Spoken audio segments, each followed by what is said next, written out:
এটা হচ্ছে আজকে পাটি জোড়া বানাচ্ছি। পাটি জোড়া বানানোর আগে ক্ষীরের ওই পুরগুলো বানিয়ে নিলাম, ওটা পাটি জোড়ার ভেতরে দিব।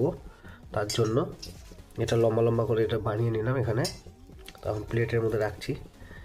তো এখন সর্বপ্রথমে যে ঘি দেওয়া হচ্ছে এখানে কড়াই, এই যে দেখতে পাচ্ছি এখন ঘি দিচ্ছি। তেল ঘিটা এখন কড়াই দিয়ে দেওয়া হলো হালকা। এখন এই যে এটা অল্প করে দিয়ে দিচ্ছে চালের গুঁড়া, চিনি আর দুধের পাটিসাপটা। এখন ঠান্ডা শীত পড়ে গেছে,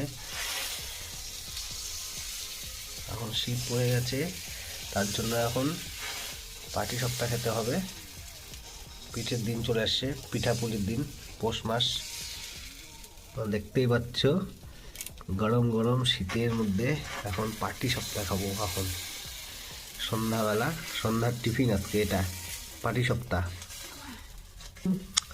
এটাকে এখন উল্টানো হচ্ছে। বন্ধুরা তোমরা দেখো, পাটিসাপটা হচ্ছে, গরম গরম পাটিসাপটা সন্ধ্যাবেলা আজকে টিফিন হবে।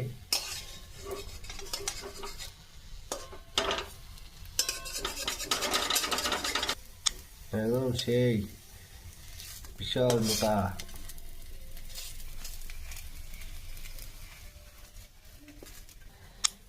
এখন নামানো হচ্ছে এই যে প্লেটে, একদম নেমে গেল ঘি দিয়ে। গাইস ফাইনালি হয়ে গেল।